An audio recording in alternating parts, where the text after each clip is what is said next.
Above the blue planet called Earth, a quiet ship floated, hidden from human eyes. It belonged to the Valari, a peaceful and intelligent alien race. They had watched Earth for a long time, longer than any human could imagine. They did not come to invade or control, they only came to observe. Their mission was to understand the species called humans. What they found, however, was not what they expected. The Valari were used to studying new civilizations. Most species they observed developed slowly, starting with violence, but eventually choosing peace. They thought Earth would be the same, but Earth was different from their ship. They watched news broadcasts, war footage, and satellite images. They saw humans fighting over borders, beliefs, and even simple resources. They saw fire, weapons, and bloodshed. At first, the Valari thought this was a temporary phase. Maybe humans were still young, still learning, but time passed and nothing changed. The wars became more advanced, the weapons more dangerous. The violence never stopped, only shifted to new forms, even when the world was at peace. Small battles continued somewhere. The Valari began to worry. One Valari scientist named Nari spent most of her life studying Earth's behavior. She watched humans live, love, and destroy, all in one lifetime. She noticed something strange when humans were pushed to their limits, starving. Wounded, hopeless, they didn't give up. They fought harder, they adapted fast. They learned pain and turned it into power. That didn't happen in most species. Nari took her findings to the Valari Council. She showed them data about human wars, survival rates, and how often they faced extinction. Something is wrong here, she told them. They should have died out by now, but they didn't. They got stronger. The council listened, curious but unsure. Some thought Nari was exaggerating. Others agreed that humans were not normal. To prove her point, Nari showed them human history. She displayed moments of deep suffering, world wars, nuclear bombs, disease outbreaks, and then showed how humans recovered, even thrived after such events. They are not just surviving, she said. They are growing from their pain. The room was silent. Every council member knew what that meant. Humans were not peaceful by nature. They were shaped by something darker. One elder Valari, named Velo, leaned forward and asked, "Do you believe they were made this way?" Nari hesitated, then nodded. "I believe something or someone built them to be like this." She said, not by mistake, but on purpose. That idea frightened the council. It meant that humans were not just another evolving species. It meant they were designed with a goal. The council ordered deeper scans and research. They began monitoring human DNA and genetic patterns. What they found shocked them. Human genes showed signs of selective pressure-forced evolution through trauma, pain, and battle. Unlike other species who evolved for balance and peace, humans evolved for endurance and conflict. It was as if their planet itself had trained them, molded them, tested them again and again. The Valari named this discovery the quiet weapon, because humanity, in their eyes, was a weapon still waiting to be activated. A species forged not by peace, but by endless war. They debated among themselves. Some said Earth should be left alone. Others feared humans might become a danger to the galaxy if they left their planet. Nari, however, saw something else. She didn't just see violence, she saw kindness too. Sacrifice, courage, love in the darkest places. She showed clips of humans saving strangers in war zones, feeding the hungry, risking their lives for each other. They are not monsters, she said softly. They are broken. But they are also beautiful. That made the council pause. If humans could be so violent and yet so compassionate, what were they really? Nari offered a final thought. Maybe we are not here to stop them, she said. Maybe we are here to warn the galaxy or to help them choose a different path. The council didn't give an answer right away. They needed time, but one thing was clear. The quiet observation of Earth was no longer quiet. It had become something urgent. That night, Nari stood alone in front of the viewing glass, looking down at Earth. City lights sparkled across the planet, unaware of the eyes. Watching them from above, she felt a strange mix of fear and hope. "You were made for war," she whispered. "But maybe, just maybe, you'll choose peace." Behind her, alarms started to blink red. A signal came in. Earth had detected an unknown object in space. Their satellites were locking onto the Volari. Ship Earth was preparing something, and it wasn't a welcome message. The Volari crew braced for impact. The humans were coming, and their first move was not a handshake, it was a warning shot. The Volari ship floated just beyond Earth's atmosphere, its surface cloaked in advanced invisibility fields. But that didn't stop Earth's early warning systems from noticing a slight disturbance. The humans didn't know what it was, but they reacted fast, too fast, within minutes. One of Earth's orbital defense satellites locked on and fired a pulse weapon. It missed the ship by a few meters, but the shockwave rocked the Volari crew to the floor. Panic spread across the control deck. The ship had never been attacked before. Their kind never engaged in war. They avoided it at all costs. This was new, terrifying, and very real. Alarms rang through the halls as the captain shouted for evasive maneuvers. They fled into higher orbit, damaged, shaken, and confused, all they had sent toward Earth was a peaceful greeting signal, a digital message of welcome. But Earth responded with a weapon, back on the bridge. Nari stared at the display screen in disbelief. "They didn't even wait to ask who we are," she said. Her voice was calm but hollow. "They just fired." Captain Vex turned to her, his face tight with worry. "Are you still saying they can be saved?" She didn't answer right away. The council back on the homeworld was informed. And they responded with concern.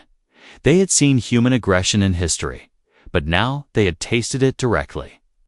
The council ordered the mission to continue, but now with extreme caution, they wanted answers. Why were humans so quick to react with violence? Was it fear, or was it instinct?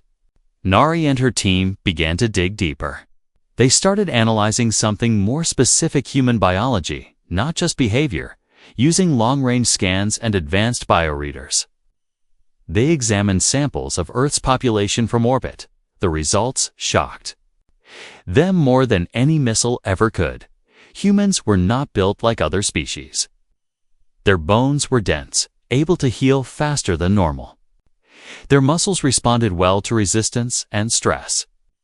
They got stronger when injured, not weaker, but more than that.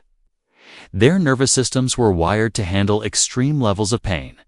They could survive frostbite, bullet wounds, even long-term starvation.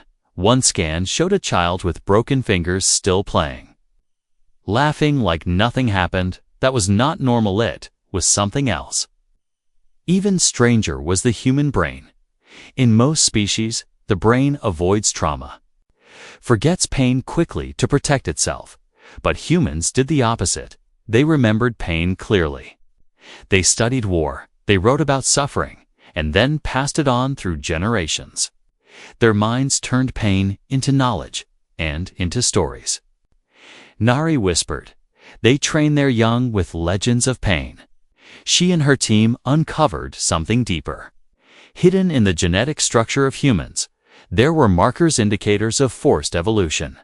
They had seen these before, in species that were artificially enhanced or altered long ago. These changes did not happen naturally. Something or someone had once interfered in human evolution. Had someone built humanity to be like this? Built to fight, built to survive anything.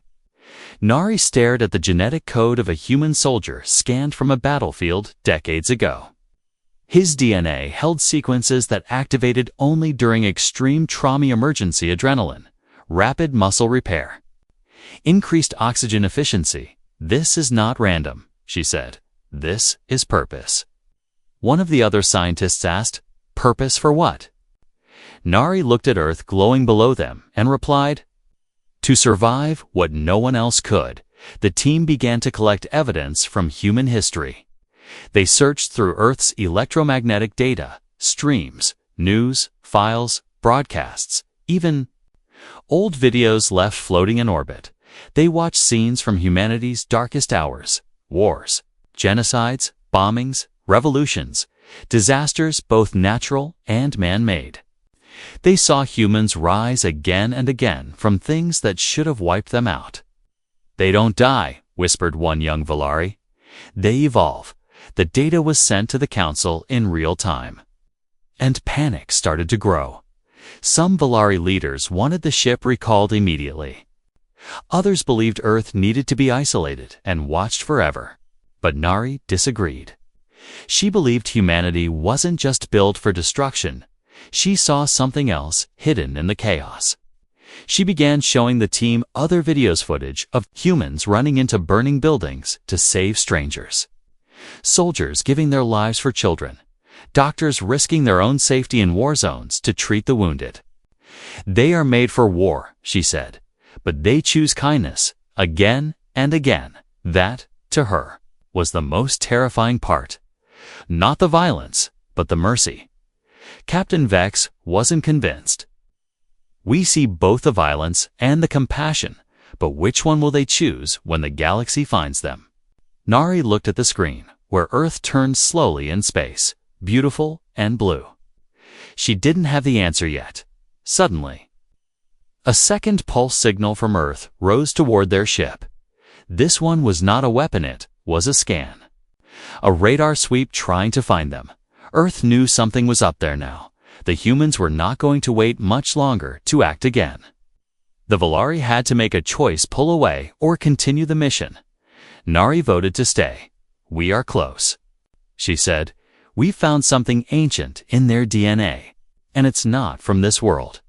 The Council agreed to give them one more phase. One final deep scan of Earth's past. They wanted to know, if humans were designed, then who designed them, and why? As the ship floated quietly in orbit, watching Earth with new eyes, the Valari knew one thing for sure. Humanity was not an accident. Something darker, something older had made them, and that terrifying truth was only beginning to unfold. The Valari ship floated silently in the black sky above Earth. Hidden and damaged, its crew was tense. Still shaken by the first warning shot from the humans, they had hoped for peace. But now, fear had taken over. The Council back home gave new orders: send a peaceful message again, and try to begin communication. They believed maybe the humans had acted out of fear, not hate. Nari agreed. "We can't give up now," she said. "We must know the truth." A small probe was prepared. It was unarmed, smooth, and glowing with soft blue lights designed to look friendly and harmless. Inside was a message in hundreds of human languages, asking for peace, sharing knowledge, and offering friendship. It was launched toward Earth, moving slowly through the atmosphere. The humans would detect it. There was no way they wouldn't. That was the point. As the probe entered lower orbit, Earth's radar picked it up, and alarms were triggered across the planet. Military command centers scrambled, satellites locked on, jets took off, and messages were sent across secret communication lines. No one knew what the object was, but they all agreed it could not be ignored. In less than an hour, a decision was made without debate. The object was unknown, and therefore, it was dangerous. A missile was launched from a ground base, streaking up into the sky at terrifying speed. It struck the Valari probe before it could even send its greeting. A ball of fire bloomed in the sky, and the pieces fell into the ocean from above. The Valari ship watched it all happen in silence. The room was quiet, then filled with gasps. One officer shouted, "Why? We did nothing wrong." Nari didn't speak. Her eyes locked on the smoke trail, still fading in the sky. Her heart sank. This wasn't fear. She said quietly, this was instinct. Captain Vex ordered the ship to move higher, further out of Earth's reach. They were not leaving, but they needed to stay safe. The council was informed again, and this time, the discussion turned dark. Some leaders now believed Earth should be locked off from the rest of the galaxy forever. Others wanted to destroy it before humans became too advanced. But Nari stood up and spoke clearly. "You're all missing the point," she said. "They didn't attack because we were dangerous. They attacked because that's who they are. They act first. Always." The council asked her what she meant. And she explained, "Their minds are wired for survival. For war, they are trained from birth to fight, to protect, to defend even when there is no enemy." She showed them images of Earth's history again. Not just wars, but training camps, war games, soldiers running through mud while being screamed at, children watching war movies and cheering for heroes. "They celebrate war," Nari said. "It's part of their culture." The council was silent. One elder asked, "Then do we give up on them?" Nari paused, then replied, "No. We try to understand them. We must go deeper, find out why they are like this. Maybe we can find a reason. Maybe we can find a cure." Later that night, Nari sat alone in her lab, watching a human broadcast that had leaked into space, an old documentary about war heroes, medals, and sacrifice. The music was sad and proud at the same time. The humans in the video were crying as they told their stories. But they were also proud. "Why are you proud? Of pain?" She whispered to the screen. "Why do you smile while bleeding?" She didn't sleep that night. Her thoughts were spinning. The humans had not even met the Valari in person, but they had already fired twice. They didn't ask who or why. They didn't wait to talk. They destroyed the unknown without mercy. That said something terrifying. They didn't fear war. They expected it. The next morning, the Valari ship received a signal from Earthnaut. Words, not a greeting, but a warning frequency. It was a repeat signal used by human military to mark an airspace as restricted. They were telling the unknown presence, stay away or be destroyed. It was clear now, the humans knew something was out there. They didn't know who, but they were ready to kill it. Captain Vex held a private meeting with Nari. "We can't keep doing this," he said. "They will kill us." Before we even speak, Nari agreed, but her eyes showed determination. "Then we speak a different way," she said. "We don't send messages. We look deeper into their past, into their DNA. We find out what made them this way." The crew worked fast, scanning the oceans, the continents, the ancient ruins buried beneath Earth's surface.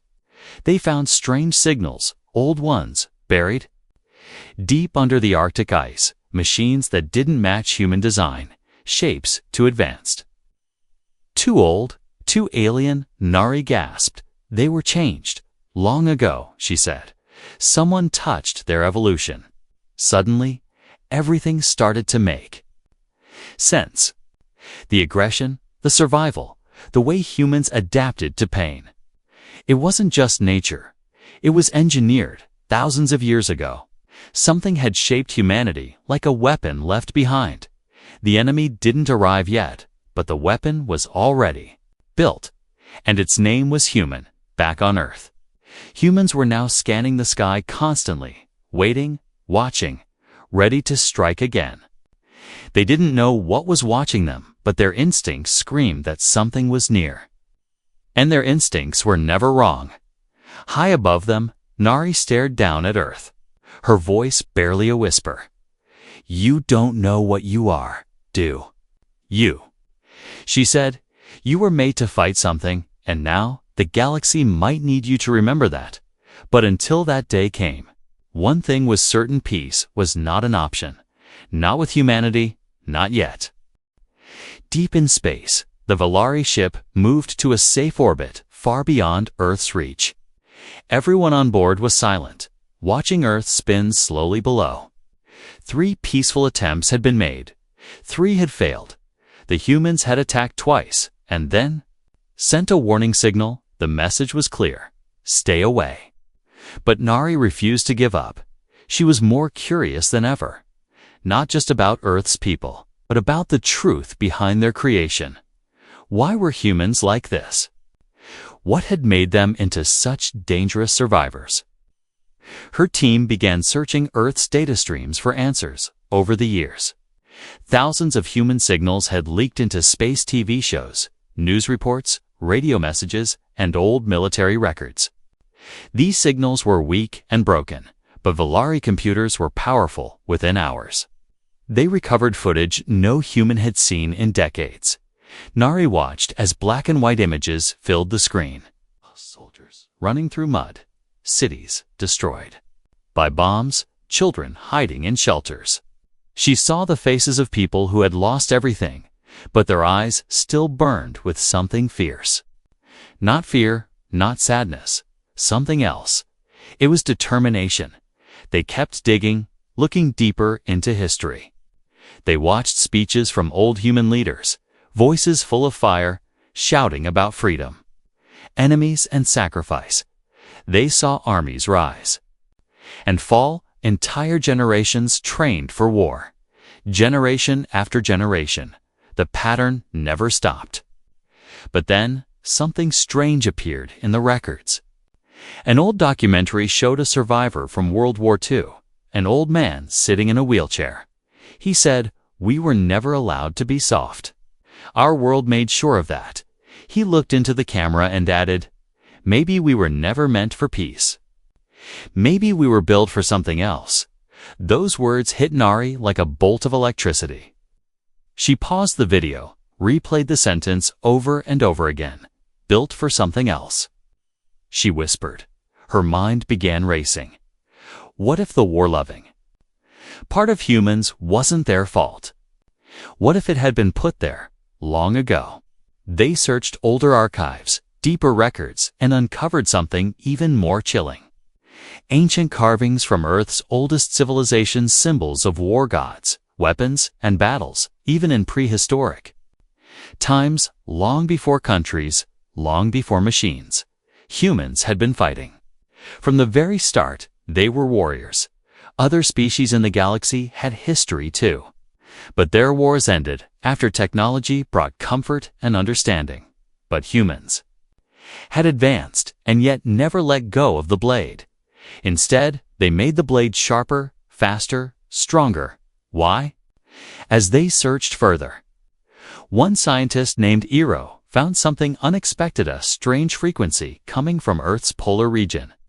Under layers of ice and rock, it was weak but ancient, older than any human-made machine. It pulsed like a heartbeat, repeating every few seconds. "It's not human," he said.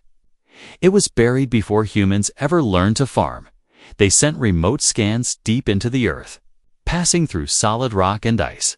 What they found was terrifying.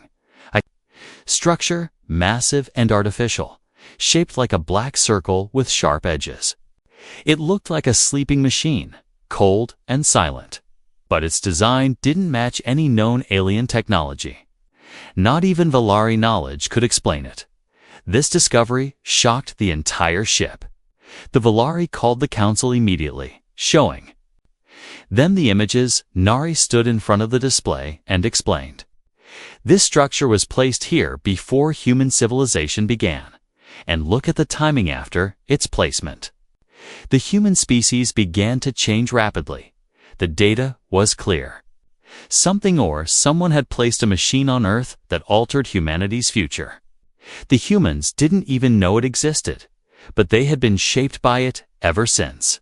Not guided toward peace, but pushed toward strength, survival, and war. They weren't just violent. They had been designed to be like that. The council members debated, shocked and afraid. Some believed Earth was a failed project, a weapon that had been left behind and grown out of control. Others wondered if this was destined.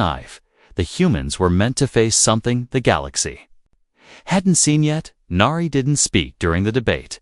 She just kept staring at Earth, wondering what would happen if the humans ever found out the truth about themselves. Later, when the meeting ended, Captain Vex approached her quietly. "Do you believe they can change?" He asked if they were made to fight. Is peace even possible? Nari thought for a long moment, then replied, "I don't know, but they still choose to love. They still help each other, even after everything they've suffered," she showed him new footage. They found humans running into fire to save strangers, nurses working in war zones, people singing in bomb shelters to keep children calm. "They are not machines," she said. "They still have hearts, even if those hearts were built in fire." That night, Nari recorded a message for the council, her voice calm and clear. "We have found proof that humanity was altered by something ancient and powerful. But despite this, they continue to show mercy, courage, and love. Maybe they were made for war, but they are choosing something else that makes them dangerous, but also remarkable." Outside the ship, Earth remained silent, unaware of the eyes watching from space, unaware of the ancient machine sleeping beneath its ice, and unaware of the truth that had begun to wake. But one thing was clear to Nari and the Valari crew: this was no longer just an observation mission. This was the beginning of something far bigger, a mystery older than Earth itself, and humanity, whether ready or not, was at the center of it. The Valari ship stayed silent above Earth, hiding in deep orbit below them. The humans continued with their lives, unaware of what lay beneath their own feet. But inside the alien ship, everything had changed. They had found something ancient, something buried under the polar ice, something not made by humans, and definitely not natural. It was a massive black structure, round and cold. Hidden under Antarctica for tens of thousands of years, it gave off a low pulse, like a slow heartbeat. The Valari didn't know who built it, but they were sure of one thing: it had something to do with the way humans had evolved, their aggression, their ability to survive pain, their deep hunger for war. It wasn't just nature or chance. It had been designed. Nari stood in front of the large screen, staring at the rotating image of the underground structure. Her thoughts raced. Who would build such a thing and bury it here on this planet? She asked aloud. No one had an answer. But every Valari on the ship was thinking the same thing. This was not a random discovery. It was the key to everything. Using high-frequency scans, they studied the structure more closely, deep inside. They found strange marking symbols that matched nothing in their records. Some parts of the machine were alive, not with wires or fuel, but with a strange energy.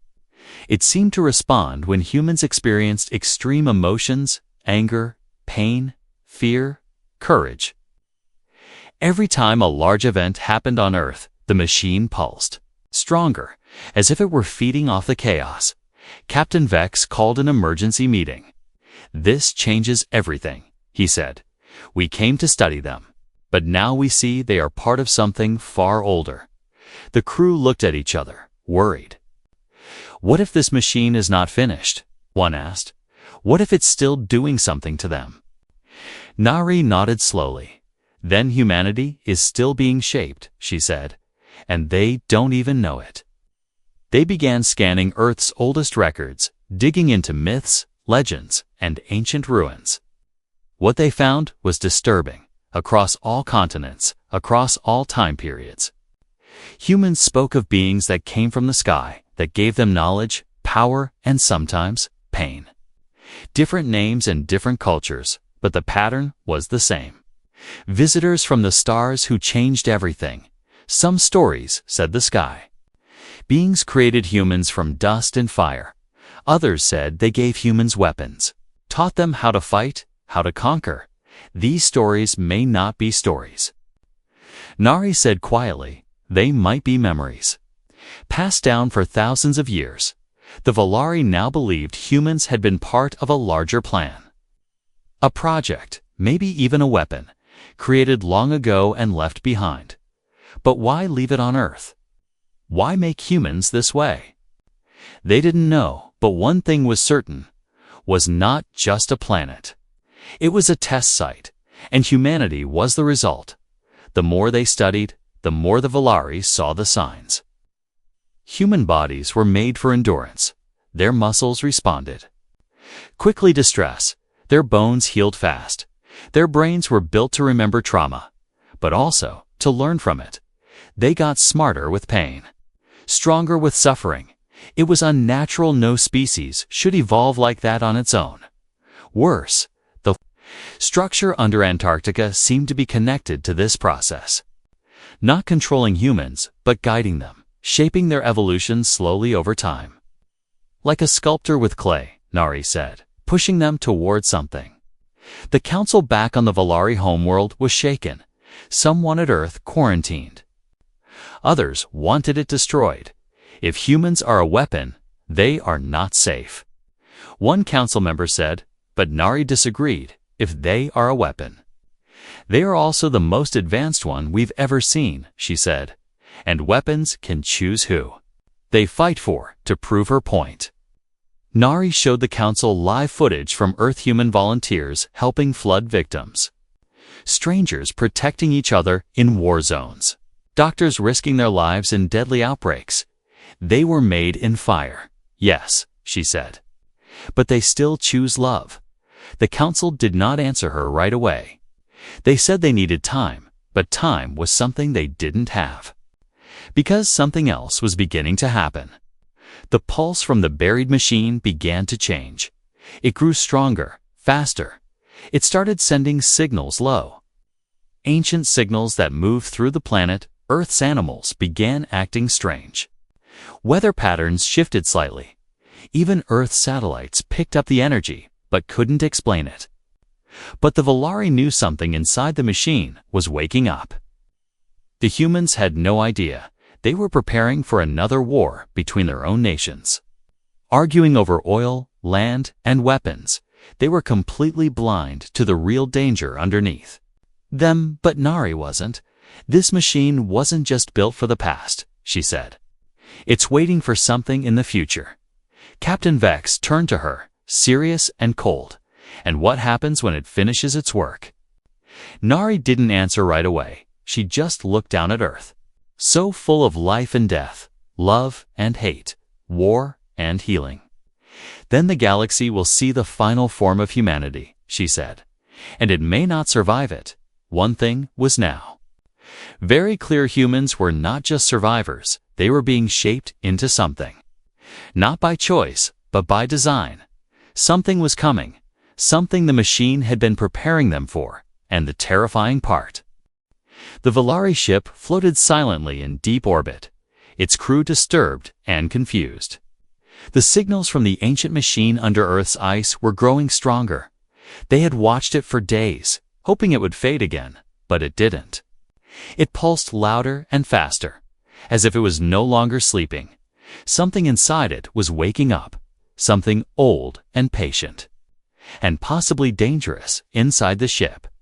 Nari stood before the command screen, her eyes fixed on the readings. She didn't speak for a long time. The crew behind her waited in silence. The machine's signals were no longer random. They formed a pattern, a coded message, but not for the Volari.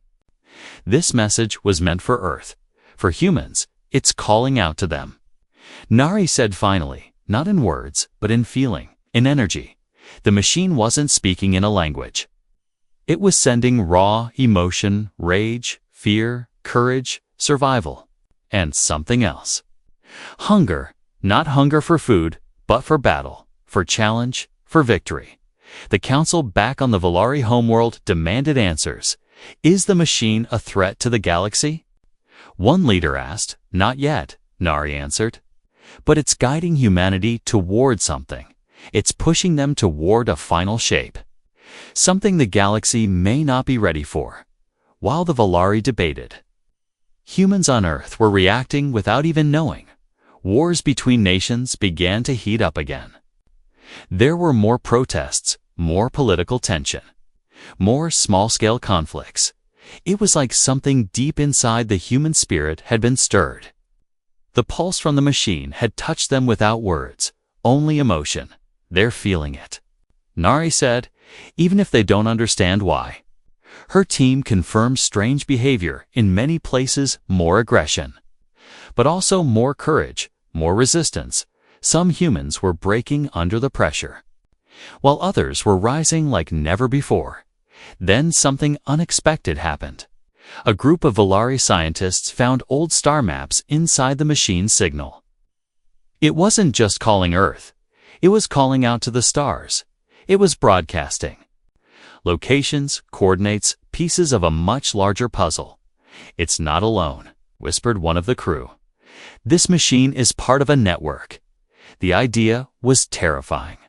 If there were more machines like this, then other species could have been shaped too, maybe even destroyed.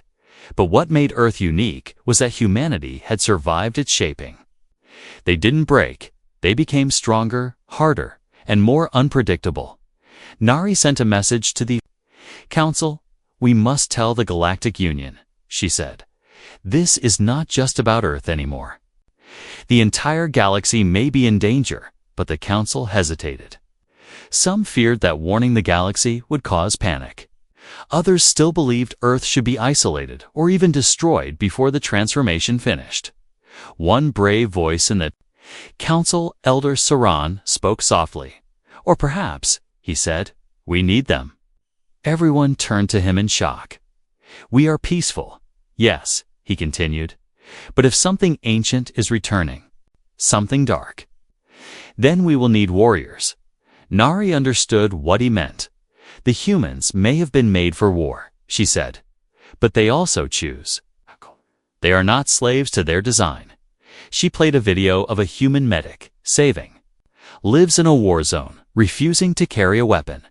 They can be more than what they were built to be. But another council member argued, what if they don't choose peace? What if the machine wins and they become something worse than we've ever seen? That was the true fear, that the final form of humanity would not be noble or wise, but brutal, unstoppable. And angry, back on the Volari ship, more troubling. Data came in. The energy of the machine was changing the environment slowly, causing weather shifts, magnetic disturbances. Even some animals began acting strange, gathering in large numbers, migrating in odd directions. Nature itself was responding. And then it stopped. The pulse, the signal, everything. It just stopped. The machine went silent, as if it had said everything it needed to say. The crew held their breath, watching the screen. "Is it over?" one asked. Nari shook her head slowly. "No," she whispered. "It just finished its message. Now it waits." What it waited for, no one knew.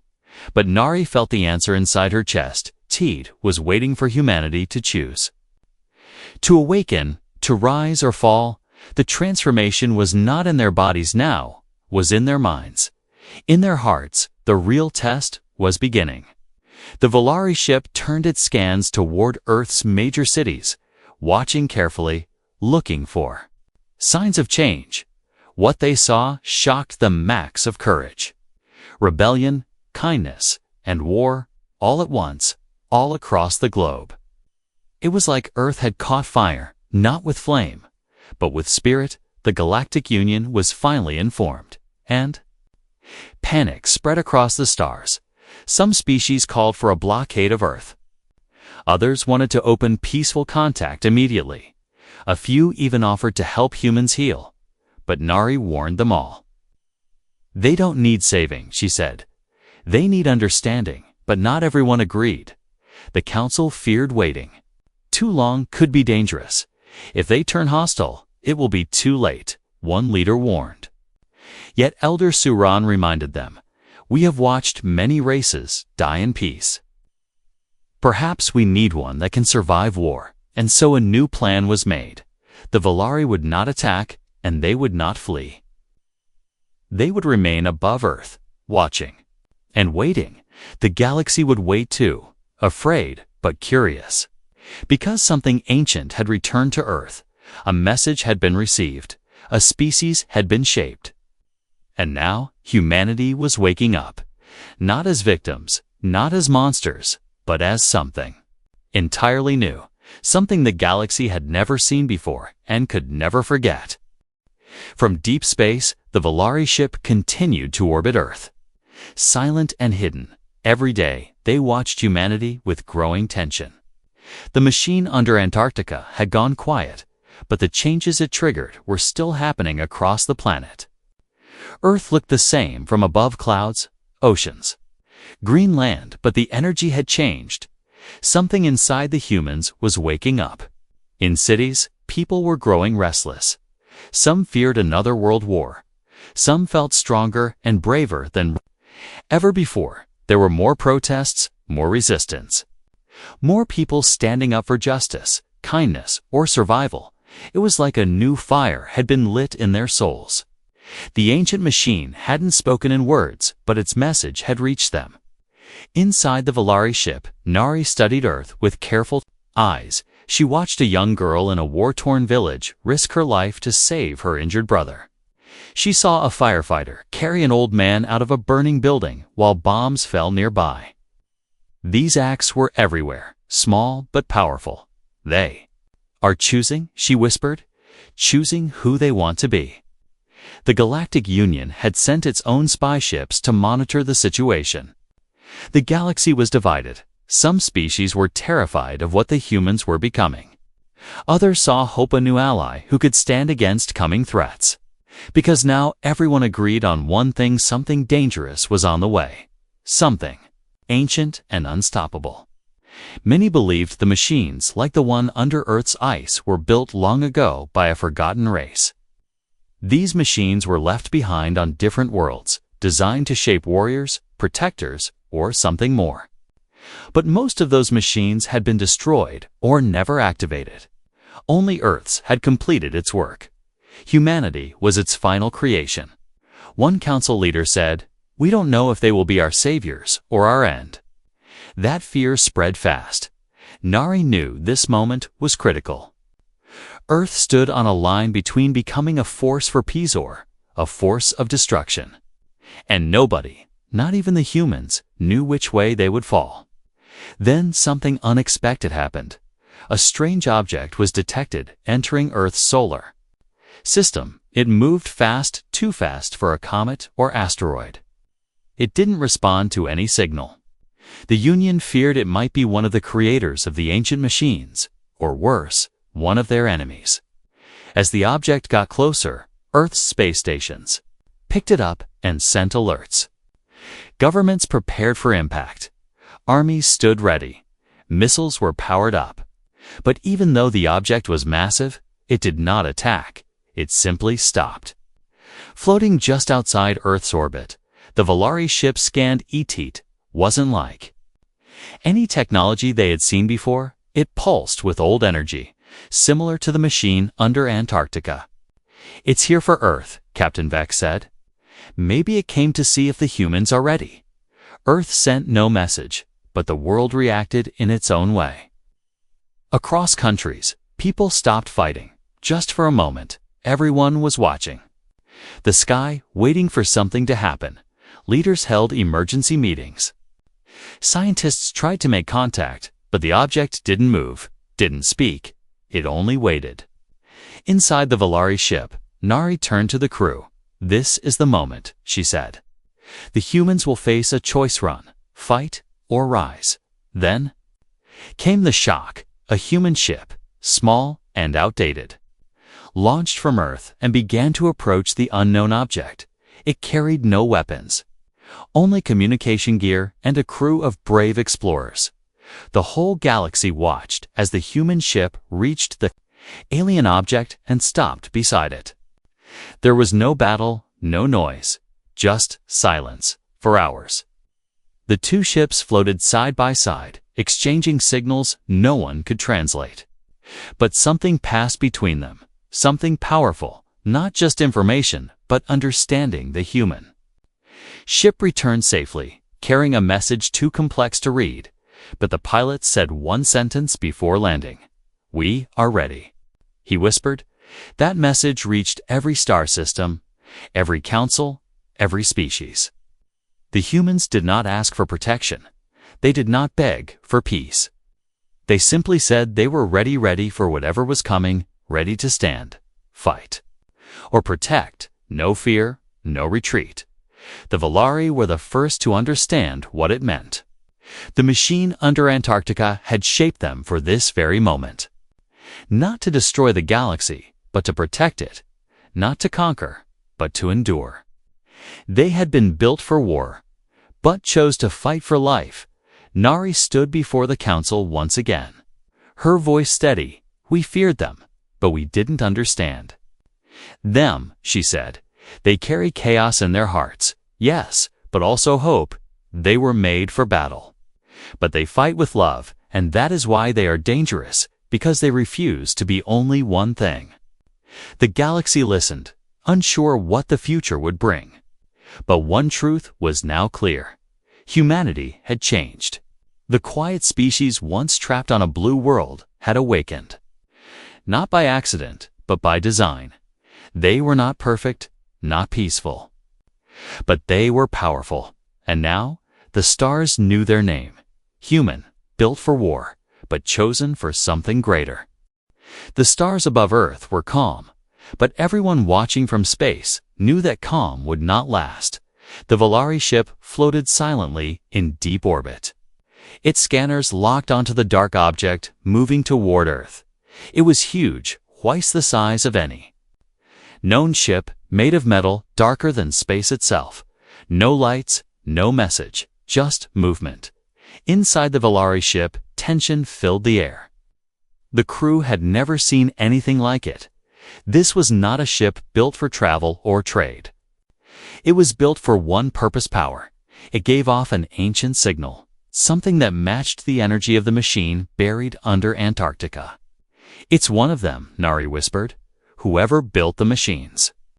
This is their creation. The Galactic Council was in chaos. Panic spread through their meetings. Some members wanted to run to hide their planets. Others wanted to fire their most powerful weapons first. Nari begged them to wait. This is not your fight, she said. This is Earth's moment. Let them face what was meant for them back on Earth. The object appeared in the night sky. People all over the world stopped and stared as a small black dot grew larger each hour. News networks scrambled, world. Leaders went silent, and militaries stood ready. But no one truly knew what it was, or why it had come, but the humans felt something deep inside. A strange feeling they could not explain. It wasn't fear, it was readiness. Soldiers, scientists, even children, they all felt it. It was as if the very blood in their bodies remembered something older than memory. They were not just waiting, they were preparing. The object stopped just outside Earth's atmosphere. Silent and still, the world held its breath. The Volari ship moved closer. Hidden behind Earth's shadow, Nara's heart pounded. Now we find out the truth, she said, what humanity was really built for. Then, the object opened. It split like a blooming flower, revealing a large chamber at its center. Inside was not a crew, not life, but a machine, floating in. The middle of it, the same shape as the one under Antarctica, but awake, alive. Its lights pulsed slowly, then faster. Sending waves of energy across the Earth, Earth's machines began to fail. Satellites went dark. Electricity flickered. Phones died in people's hands. The machine wasn't attacking, but it was testing, measuring, searching. Then it sent out a signal, not of words, but of challenge. Inside the Volari ship, the translation system lit up. The signal was simple. Only one sentence. Awaken and face your purpose. The humans didn't hear the message directly, but they felt it. Something deep in their bodies responded. Heart rates rose, adrenaline surged. Soldiers stood taller. Scientists moved faster. Families held each other close, not in fear but in unity. And then, without warning, the machine sent something else. A projection of Earth's past. People began seeing visions, memories from wars long before their time. Battles from ancient history played in their minds, pain, sacrifice, and courage all at once. But with each memory, they also saw hope, how people rebuilt, how they chose love even after loss. The machine wasn't trying to destroy them. It was reminding them who they were. I watched from orbit, eyes full of tears. This is the final test, she said, not of weapons, but of will. Earth responded. Not with missiles, but with something stronger, unity.